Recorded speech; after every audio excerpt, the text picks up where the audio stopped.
شروع اللہ کے نام سے جو بڑا مہربان نہایت رحم والا ہے۔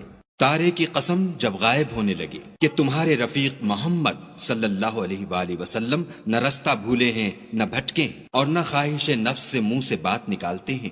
یہ قرآن تو حکم خدا ہے جو ان کی طرف بھیجا جاتا ہے۔ ان کو نہایت قوت والے نے سکھایا، یعنی جبرائیل طاقتور نے۔ پھر وہ پورے نظر آئے اور وہ آسمان کے اونچے کنارے میں تھے، پھر قریب ہوئے اور آگے بڑھے تو 2 کمان کے فاصلے پر یا اس سے بھی کم۔ پھر خدا نے اپنے بندے کی طرف جو بھیجا سو بھیجا۔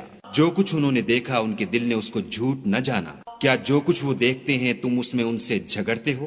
اور انہوں نے اس کو ایک اور بار بھی دیکھا ہے، پرلی حد کی بیری کے پاس، اسی کے پاس رہنے کی بہشت ہے، جبکہ اس بیری پر چھا رہا تھا جو چھا رہا تھا۔ ان کی آنکھ نہ تو اور طرف مائل ہوئی اور نہ حد سے آگے بڑھی۔ انہوں نے اپنے پروردگار کی قدرت کی کتنی ہی بڑی بڑی نشانیاں دیکھیں۔ بھلا تم لوگوں نے لات اور عزا کو دیکھا اور تیسرے منات کو کہ یہ بت کہیں خدا ہو سکتے ہیں؟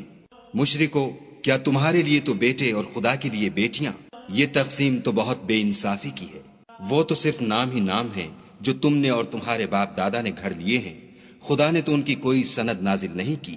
یہ لوگ محض ظن فاسد اور خواہشات نفس کے پیچھے چل رہے ہیں، حالانکہ ان کے پروردگار کی طرف سے ان کے پاس ہدایت آ چکی ہے۔ کیا جس چیز کی انسان آرزو کرتا ہے وہ اسے ضرور ملتی ہے؟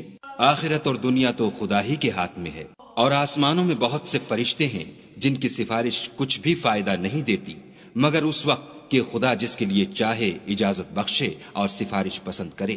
جو لوگ آخرت پر ایمان نہیں لاتے وہ فرشتوں کو خدا کی لڑکیوں کے نام سے موسوم کرتے ہیں، حالانکہ ان کو اس کی کچھ خبر نہیں۔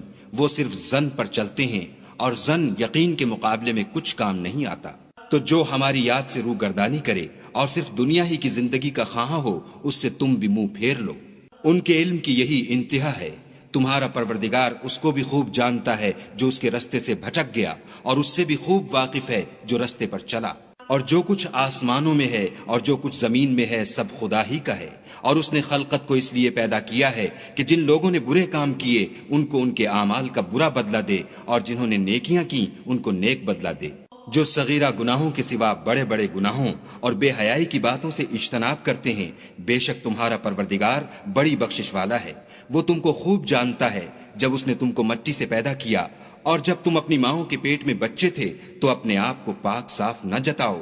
جو پرہیزگار ہے وہ اس سے خوب واقف ہے۔ بھلا تم نے اس شخص کو دیکھا جس نے منہ پھیر لیا اور تھوڑا سا دیا پھر ہاتھ روک لیا؟ کیا اس کے پاس غیب کا علم ہے کہ وہ اسے دیکھ رہا ہے؟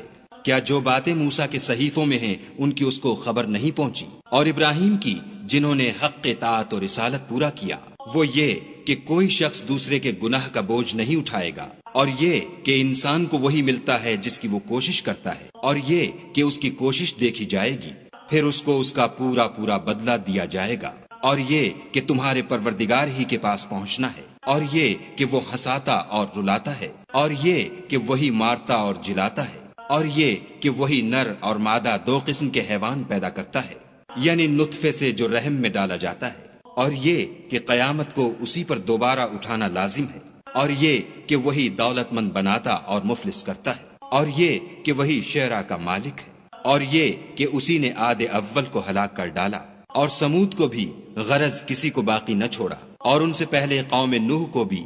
کچھ شک نہیں کہ وہ لوگ بڑے ہی ظالم اور بڑے ہی سرکش تھے، اور اسی نے الٹی ہوئی بستیوں کو دے پٹکا، پھر ان پر چھایا جو چھایا۔ تو اے انسان، تو اپنے پروردگار کی کون کون سی نعمت پر جھگڑے گا؟ یہ محمد صلی اللہ علیہ وآلہ وسلم بھی اگلے ڈر سنانے والوں میں سے ایک ڈر سنانے والے ہیں۔ آنے والی یعنی قیامت قریب آ پہنچی۔ اس دن کی تکلیفوں کو خدا کے سوا کوئی دور نہیں کر سکے گا۔ اے منکرین خدا، کیا تم اس کلام سے تعجب کرتے ہو اور ہنستے ہو اور روتے نہیں، اور تم غفلت میں پڑ رہے ہو؟ تو خدا کے آگے سجدہ کرو اور اسی کی عبادت کرو۔